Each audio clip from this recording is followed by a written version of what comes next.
Welcome to USA Global TV and Radio, where we celebrate world-class entertainment, hope, and inspiration. Our show today is the UK News and Culture, episode 126. I am your host, DIANN Floyd BOEHM. If you're joining us for the first time, wherever you are in the world, we're thrilled to have you, and we thank you, especially to all our dedicated viewers. Dr. Jacalyn, founder and CEO of USA Global TV and Radio, is producing the show today. Well, it's time to welcome our expert correspondents joining us from the United Kingdom. First, we have the talented, the beautiful HELENA CHARD. If you have not seen the Royal Breaking News London and the star of the Royally Rich Lifestyle show, please do check out the show. They both are totally incredible. Let's welcome HELENA CHARD to the program. Oh, thank you so much, DIANN. What a lovely intro. Oh, thank you. I love being able to give UK news to you guys. I really enjoy it. And obviously it's got a royal slant, a lot of it. So thank you. So good to see you. It's so good to see you. And we're so lucky to have you. Excuse me, I have a little cold today. But we're so lucky to have you. And I always look forward to what you have to share with us. You're such an inspiration, and you give so much. You just do so much for the UK, and they're so blessed to have you representing. Thank you. That's lovely. Thanks so much. You're welcome. Well, let's bring out our other special correspondent all the way from Scotland, Simon Macdonald. Now, he is an author, an expert in fishery, a keynote speaker, a chef, and does a presentation every week for us. Let's welcome Simon Macdonald. Hello, lovely to be back. It's Wednesday, the best day of the week. So really looking forward to today's show. Oh, and HELENA, you're looking so suntanned and so on. But then the deep south. I'm incredibly hot. I'm so hot, guys. So I do apologise if I suddenly just go whoop. Carry on without me. It's sunny. It's sunny and warm in Scotland as well, but it's just unfortunate. I've been so busy today, I haven't been able to go out and get a HELENA CHARD tan. Try saying that after you've had a drink or two. My goodness, a HELENA CHARD tan. Yes, okay. That is a mouthful. And considering you're going to be talking about whiskey today. Yeah. I think you may have had a couple. Yes, oh, absolutely, and of course, I have come prepared as well, so that's rather big. Well, it's morning time here, so that looks really strange to me. Well, it's thirsty work doing this, Yeah, that's true. But I can't wait to hear what all's happening in the world over there. I know there's a lot happening here that I just wish everybody would keep love in their hearts as we work through the political system going on. So I hope you'll have happier news to bring us today. HELENA, you ready to get started? No, am I ready to get started? Yeah, I guess I can. I've just got a variety of royal news. It's sort of, it's a roundup. It's things, bits and pieces from a little while ago and current stuff, but there's lots of things. I just got a few things for you. Just thought we could even have a chat about it. So let's see. Absolutely. So great. So thanks, everyone. So this is my royal roundup, and I just had to start with Harry's bombshell admission that the media intrusion pushed him to step back from royal duties. So I think possibly everyone has seen Tabloids on Trial, which was something that was shown on ITV about press invasion, and it's Prince Harry's mission to expose the illegal tactics of Britain's tabloid press. I found it incredibly interesting This is to do with the UK phone hacking scandal, which was sort of illegal gathering of information from 95 to 2012. Lots of people involved, Hugh Grant, his famous stars. But it seems that the Pied Piper is Prince Harry. A lot of this documentary was about him and his mission to right the wrongdoing, I think is what he's trying to do. He's the first senior royal in more than 130 years to appear in the witness box, and he gave evidence against the MGN group. He actually did win the Mirror group. He's sort of carrying on as well with other media outlets. I have my thoughts on this. I find it incredible because he voices his concern about protecting his family's privacy.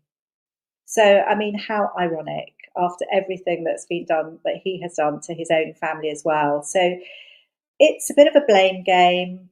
And my feeling is, there needs to be a little bit more love and not just blame as the heart of everything he does. Needs some common sense there, and victimhood has to really be out of the window. So I don't know I hear these things going on. I don't know what people hear in the States, but I just wish that he would move on and do some good things. I'm sure that is going to hopefully he'll rear his head in a positive way. Anyway, I just thought I'd add that. I wasn't going to speak about that, in fact, and I just decided to do it last minute. But I'm actually going to go on to something that I was going to talk about, that he's about to inherit a huge amount of money. Now, this is over 7 million, possibly 8 million, and this is due to his late grandmother. Now, the late Queen Mother, so the late Queen Elizabeth's mother, that's right, yes, the grandmother. He is going to inherit this when he turns 40 in September. Now, she set up a trust fund for him and William before she died. She died in 2002 at the age of roughly 101. And I mean, she really was a strong matriarch of the family. And I'd have to say, she would be absolutely appalled and upset with how things have turned out. She was incredibly close to Harry. She had, in fact, I think the Queen Mum had a huge bond with all of the grandchildren. They adored her sense of humour. They used to do mimicking, used to have such fun times. And I know that Queen Mum used to love a tipple or two. I just know that she'd be so disappointed to see Harry going down the route, I suppose. It's almost like history reenacting itself. He's actually going to get more than Prince William just because he would be seen to be making less money overall, because obviously as the Duchy of Cornwall, Prince William's set to make money that Prince Harry will not make. Anyway, that's about him inheriting. This money was put in trust in 1994 and he will be getting it in September. So lucky them. Moving on to King Charles. He has opened one of his favourite Scottish retreats that no doubt Simon knows a lot about, private dinners this summer. It's a unique chance to really do what he does. And this is a dining experience at the Castle of May. This was home to the Queen Mother, so I felt this led on quite well. So parties of up to 12 can actually book and have like a champagne tour of this 16th century castle, which is beautiful, isn't it? Served at the King's table in the dining room, which King Charles still uses, with an option of whiskey or gin tasting in the drawing room and live music from a piper to follow. So a great time. Obviously, people can already stay at the luxurious Granary Lodge at the castle between April and October. Just a reminder, the Queen Mum bought the castle in 1952 following her husband George VI's death. She used to spend like 3 weeks there each August and 10 days in October. And then it was opened as a trust, so the Queen Elizabeth Castle of May Trust. So obviously open to the public, I think, since 2002. Since 2019, proceeds from the tours, etc., go to the King's Foundation. So it does an awful amount of good, looks after the historic property and the gardens, and also it helps educate something like 15,000 students yearly, and it's on like wellbeing programs and things that support the traditional and arts and crafts. So really, really lovely. And that's something I really, really want to do. I think it's Caithness. So I'm excited about that. Moving on as well, something that I remember the late Princess Diana, the beautiful late Princess Diana. She loved her Lady Dior bag. Now, it was named Lady Dior after, it was actually originally called the Chi Chi bag.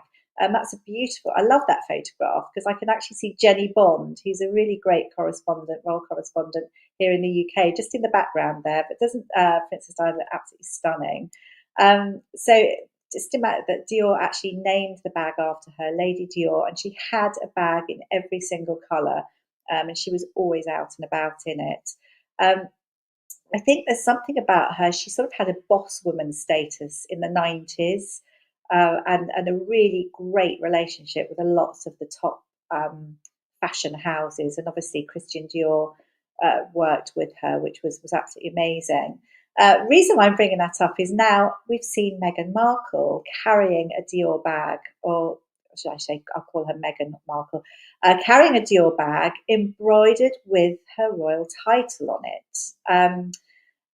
So it's odd that she sort of carried this on, but I suppose inevitable. And she also has, I think she has her title on it, which is DSSOS, so that's the Duchess of Sussex, and she's been recently seen out and about on Girls' Lunch and several really sort of high-powered little things that she's been on. But I just think that's just quite interesting, and I love all the fashion side of things, which is really, really beautiful. It'd be lovely to speak about the late Princess Diana more, in fact. And something else which I found absolutely strange in a certain way, something I don't necessarily agree on, but Society Bible, that's Tatler magazine, has compiled a list of their best dressed people for 2024. And surprisingly, an unlikely royal has scooped the crown. Now, people may be thinking maybe Princess of Wales, but no, absolutely not. Somebody who is 35 has been dubbed the Princess of Perfection. And in fact, it's Princess Beatrice.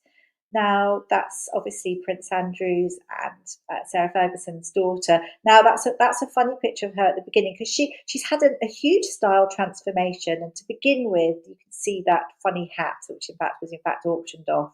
And people always used to question both the sisters' fashion style, but she's had a style transformation, I think, to do with Olivia Buckingham, which is a very apt name, who is her new stylist. So this is obviously her new weapon. They've paired up, and now it's all to do with women feeling empowered and confident, and that's what clothes are all about, which I absolutely agree. I'm not too sure whether I think she's the most stylish, but hey, good for her. I think as well she's had some bad luck, and she's such a lovely person. Both of the sisters are. They've got such love in their hearts. So I'm glad that she's been given this honour. And we do remember, I don't know if everyone remembers, that the Princess Royal, that's Princess Anne, she became an unlikely men's fashion icon, and it was Fendi who decided that she was her inspiration to bring out this fashion line, the most elegant and chicest woman in the world, and that was Princess Anne. Moving on to Princess Anne as well, she's been sparking royal frenzy at the Paris Olympics at the moment, absolutely delighting fans because she's been there for a while. That's her with her husband. She's stepped in and she's been, first of all, I think she congratulated Adam Peaty. In fact, congratulations to lots of people. And I think GB at the moment, we're in fourth place, which is amazing. 6 gold medals, 6 silver, 5 bronze, unless it's changed in the interim. But she is a great sports person. She was in the 1976 Olympics, where she did the 3-day equestrian event. I did say she was a horse rider the other day, a racing horse rider, which she absolutely isn't. She's won medals as well at various other high events. And also Zara Phillips, her daughter, as we know, became an eventer, and she won the silver award at the Olympics in 2012. So I think it's great that she's there. She's spending some time there. She's giving such a G to the sports people. it's empowering, and I just find the Olympics in general is so inspiring, and also so inspiring to see Celine Dion.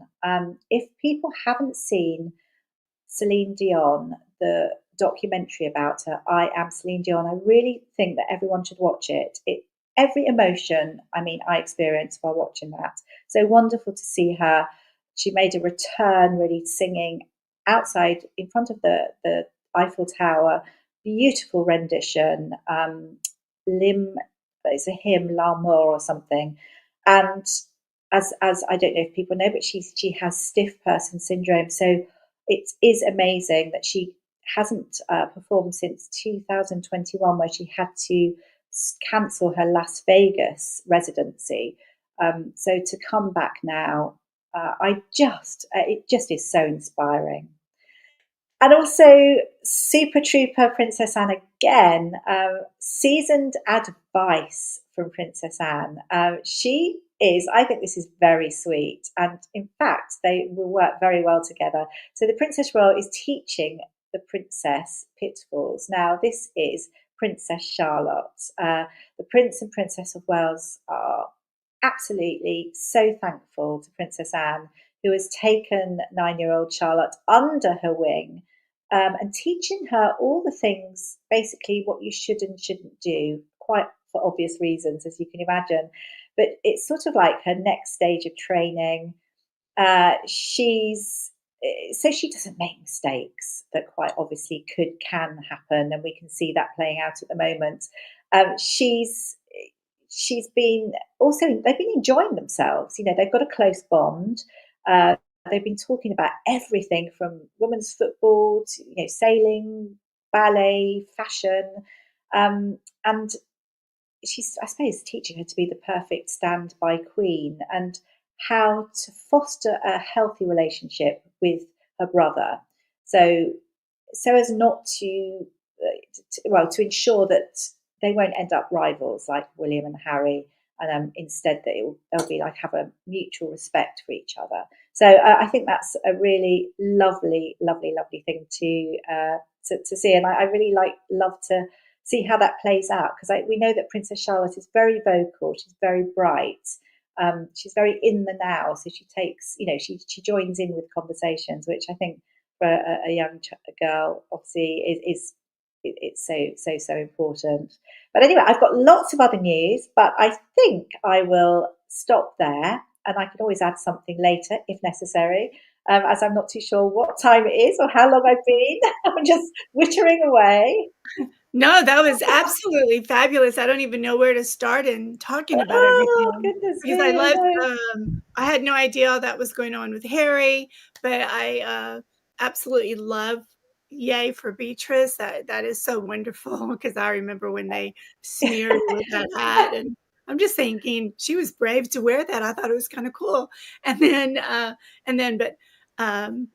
But Princess Anne and Charlotte, that is brilliant, because she knows what it's like when you're a teenager and you're shy, you're going through all the changes, and then you have these people glaring at you. So good, yay. I think it's fabulous. I think really, yeah, I think it's wonderful. And Princess Anne, I mean, the Princess Royal, I think she can do so much. I mean, obviously she's just had the horse accident, etc., but she's recuperating in a way, but still working. And she can do so much, and she will do a lot of good, I think, from a communication point of view in due course with the royal family, especially the brothers, as in William and Harry.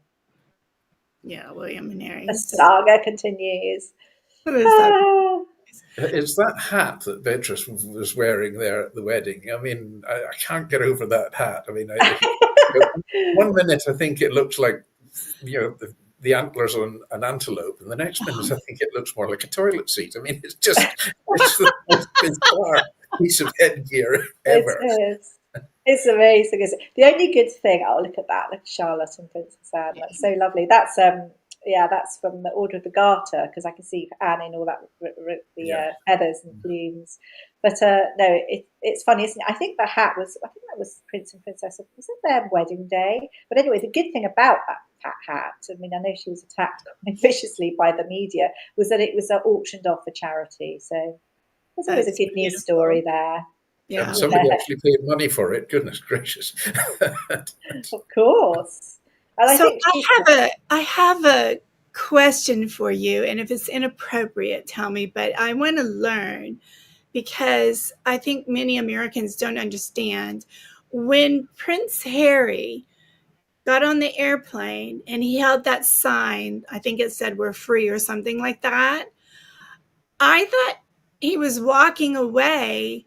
And then is when you're no longer going to appreciate what you were born into, how can you still be a prince? And how can your wife be putting all of that all in her gear when in America, how come he gets to still have those titles?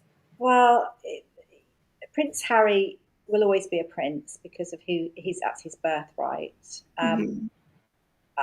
His children actually, in a way, didn't necessarily need royal titles.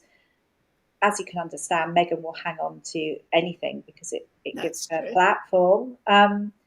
It's it's a hard one, isn't it? It's just, I have my thoughts completely. I mean, I'm so sick of the victimhood. I'm sick of everything. I mean, the laugh watching the documentary with him saying that he was the best person and there he is. He actually says, talking about tabloids, about protecting his family privacy, when he's just thrown his whole family under a bus. I mean, there's a lot. There's lots of things going on. I think as well, King Charles he's great. Don't get me wrong, I think he's brilliant. He's bright, he's fabulous. When it comes to his darling boys as well, he's reticent. He doesn't want to cut Harry off. And I think he's also mindful that in years to come, what's going to happen if the money dries up. And he doesn't want to he's a councillor of state still, which is just incredible, which means he does still have some royal clout there. And everyone's sort of waiting to know what's happening. It's an odd one, but let's see. I don't have the answer, but I can be quite damning, really, in my thoughts. So I think I should reach out that. I was just curious. I hope you didn't mind me asking. No, it's absolutely fine. I think it's all over the place, isn't it? Everyone knows but there's lots of ironies that I see with Harry and Meghan. That is, because they do come as a pair. Obviously, they're married. Yeah. So $7 million too. Oh my goodness gracious! No, I think it's more like 8,000. It'd be more because it's about $8 million because he gets more than his brother. So 8 million sterling is what's that? Is that like 10? Oh, sterling. Thank you. Yeah, it's even more. I think so. It's US. Wow. It's about 10. That'll top up the petty cash. Hopefully, he had her sign one of those. What do they call it? Where the money is yours, yes. And I bet he hasn't. Anyway, they drew the lucky straw there, didn't they? So there's lots going on, but anyway, as you say, everyone needs to have more love in their heart, and I think there's too much upset going on in the world, isn't there? Yeah, there's a great thing on Facebook, and it shows a gentleman thinking like this: oh, before Facebook, wasn't it wonderful when everybody kept all that junk in their mind? I thought that was lovely. I got a good chuckle out of that. Anyway. Oh, so good. So Simon, are you about ready? I'm ready and raring to go. Yes, absolutely. Okay, so Helena, are you staying with us, or do you have to? I will leave you now. I love and leave you, but I will probably be listening in the background. Thank you so much. Thank you. We love having you. Thank you so much, and see you soon. See you soon. Simon, I can't wait to hear your presentation today. And before we get started, though, I hope everything's well in the world in Scotland. Everyone's happy and singing and dancing.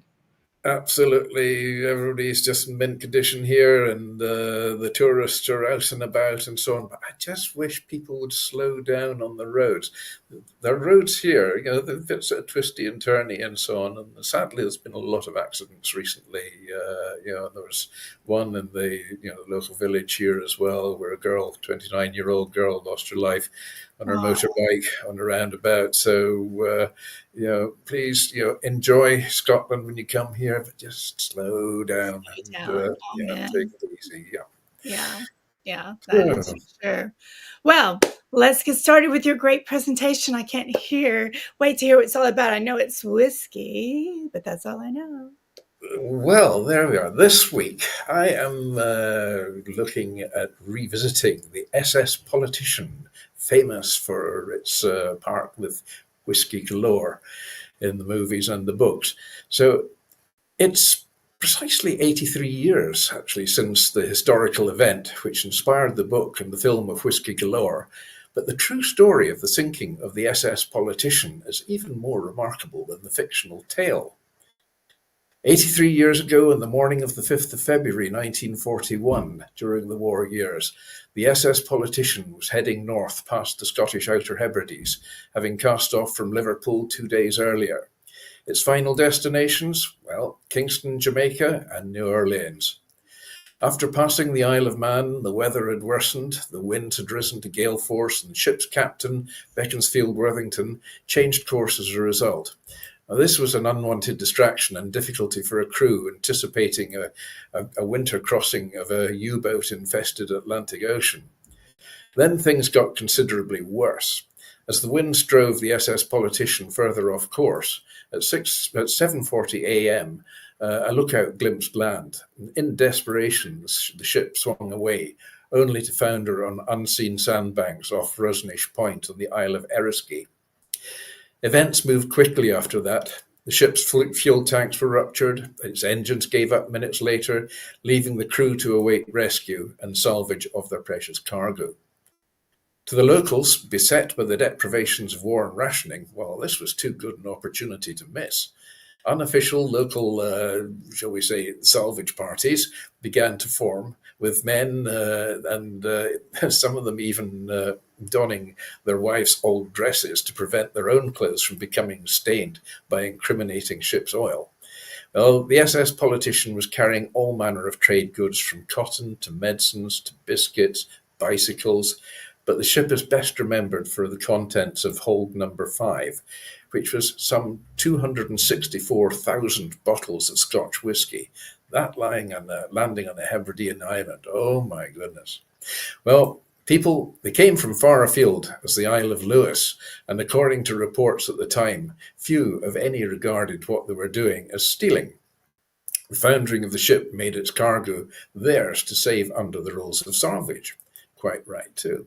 Well, the authorities, however, didn't share this view, not least because the whisky was destined for the United States, so no excise duty had been paid on it, so they wanted their crust of money out of that.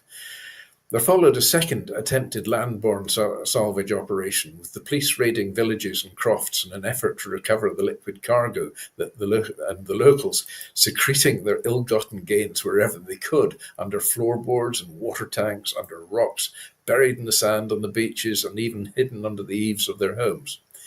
Many of the locals who enjoyed the amber nectar simply just drank them. I mean, why not? Some of the salvagers, however, ended up in court, and with a few even having to serve short jail sentences, probably to sober up. But many of the estimated 24,000 bottles of whisky salvaged from the wreck by the islanders were never actually seen again. Government excise men, along with the local police, searched the island homes and crofts for the missing whisky. Their searches proved to be spectacularly unsuccessful, with only 2 cases of whisky actually being found. Now, this was due in part to the strong religious beliefs on the Western Isles of not working on a Sunday. And the local policemen, as respected pillars of the community, were, of course, expected to respect the laws of the Sabbath and not work, thus allowing time for the locals to move the whisky and other salvage goods to better hiding places all around the island.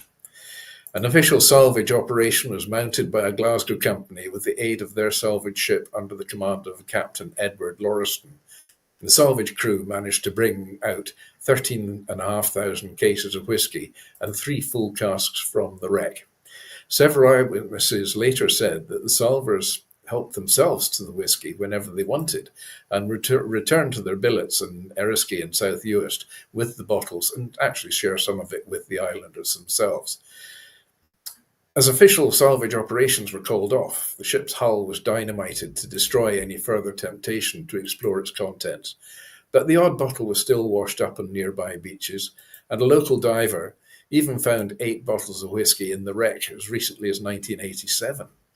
The 2 of these were sold for just over £12,000, which is about $16,000 by the Scotch whisky auctions in 2013.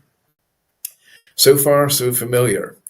It's obviously a romantic yet true tale, and one which inspired the 1947 book Whisky Galore by Compton Mackenzie, who had himself actually lived on the Isle of Eriskay for a while. And the 1949 film of the same name, directed by Alexander McKendrick, and one of the most enduring and loved of the Ealing comedies, which bizarrely retitled Tight Little Island in the United States. Strange name. But an arguably even more intriguing aspect of the SS politician story remained unknown to all but a few until some 60 years after the event. According to documents from the Crown Agents released by the Public Records Office in 2001, hold number 5 didn't just contain whisky, it also held 290,000 10-shilling and £1 notes, destined for the then colony of Jamaica. In other words, about £300,000, or in modern terms, several million pounds worth. At first, the authorities were not hugely concerned. They were much more focused on recovering the missing whisky, which they were very aware of being like liquid gold to the islanders. The 8 cases containing the money were first reported to be covered in fuel and water, then presumed swept away by the seas. At one point, the head of the salvage operation was said to have given away a few as souvenirs. Even some of the island children were found to be playing with the water-stained banknotes. Then reports filtered through of some of the notes being found on the island of Benbecula, 25 miles to the north of the wreck site. Now, this was potentially more worrying, but even if the islanders had got their hands on some of the money, what would they spend it on? I mean, in the Outer Hebrides of tiny little islands, during wartime? By June 1941, 4 months after the SS politician's demise, branches of the Barclays and Midlands Bank in Liverpool in England began reporting the presentation of water-damaged Jamaican 10 shillings and £1 notes. Then by 1943, the notes had actually turned up in London across the south of England, in Stoke-on-Trent and into the north of Scotland. So by 1958, the Crown Agents had made a final tally of the 290,000 notes. 211,267 had been recovered. So 2,329 had been presented in banks all over the world, including the United States, Switzerland, Ireland, Malta, and of course in Jamaica. And the agents estimated about 2/3 of these had actually been presented in good faith. Yeah, right. That leaves 76,404 notes, or about £50,000 worth, unaccounted for, along with maybe 24,000 bottles of whisky, not to mention the rest of the ship's cargo. How much was taken by the sea, and how much fell prey to impromptu salvage operations mounted by the locals of Eriskay and Barra and North and South Uist, Lewis and Harris? Well, we'll almost certainly never know. Suffice to say, there were some very happy faces on the good people of the Western Isles, and some fine tales of daring salvage and creative dodging of customs and excise men. Around 1995, I met a charming elderly lady with a melodic, lilting Hebridean accent who had lived on Eriskay at the time of the SS politician's foundering on the rocks. She told me of some of the characters on the island who had been involved in shall we say, liberation of some cases of whisky, to save it from the ravages of the Atlantic. As she reminisced of that fateful night, she rummaged in her purse and took out a neatly folded piece of paper, which she carefully unfolded and handed to me to inspect. It was an aged piece, elaborately printed with blue-grey ink, proclaiming, Government of Jamaica, £1. Wow, amazing. That was so fascinating. I had no idea any of that ever happened. That's Yes. what I love about what you do, Simon, is you really are teaching the world Well, Scottish. there we are. I mean, I'm not saying where this whiskey came from, but it's very tasty, slightly salty. A little salty. I love it. At the end of the show, I'll be away just to count my money and just to check everything's all Just to right. check. Yeah, that was very interesting how they kept that quiet. Well, I could go on talking and talking, but time is going by so fast. And we're Yes, going to be wrapping up, and I know you have a little bit more to share with us, some wisdom. we have. On this day, in 1498, Christopher Columbus is the first European to discover the island of Trinidad on his third voyage. It's quite close to Jamaica, isn't it? Now, I wonder what he's carrying. In 1792, the cornerstone was laid for the first US government building, the US Mint in Philadelphia. In 1917, World War I, Battle of Passchendaele, the Third Battle of Ypres begins, going on to cost approximately 500,000 casualties. In 1971, Apollo 15 astronauts James B. Irwin and David Scott first used their four-wheeled battery-powered lunar roving vehicle to explore the moon's surface. I presume they didn't have a problem finding a parking space. For birthdays, 1965, J.K. Rowling, the English writer and novelist of Harry Potter fame, was born in Yale in Gloucestershire, and she's aged 58 today. Happy birthday, J.K. I apologise now for nearly running you over when you were filming the original Harry Potter series and so on, but I decided to swerve a little bit wider, realising who you were, and also the colour of your clothes didn't match the paintwork on my car. Now, in 2023, there's a rare spotless giraffe, the only one known in the world, born at Bright Zoo in Limehouse in Tennessee.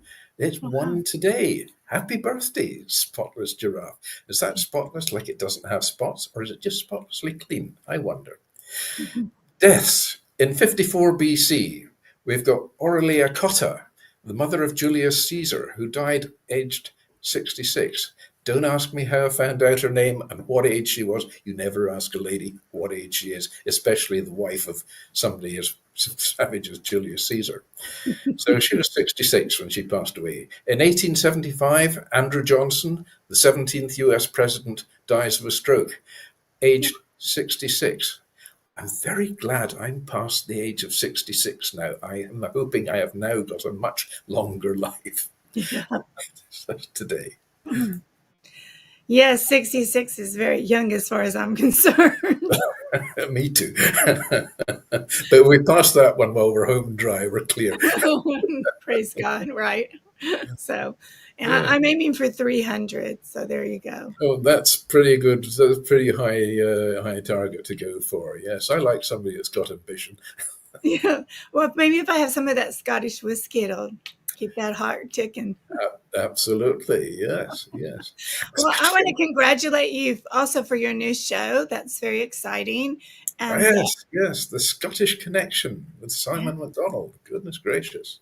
and it's going to be on later today, correct? It is indeed 9:30 UK time, 9:30 this evening. So very excited to see how it turns out. It's going to be fabulous, and I think it should be in all the schools so we can all learn, not just in Scotland, but over here too. And maybe be teaching them bad habits about whiskey galore. They're going to go home and see what's in their parents' cabinet, liquor cabinet. Yes. Oh, goodness. Well, I am so sad to say that we actually have to say goodbye as the Anne Scotland show is about to start, followed by the Royally Rich Lifestyle show, and followed by, it's so exciting now to have, Simon, the Royally Breaking News from London. Isn't that amazing that we have that? Yes, fantastic. It's so incredible. So everyone, please stay tuned, and we look forward to you seeing the rest of our shows. So bye for now. Have a great day. Yes. Bye just now.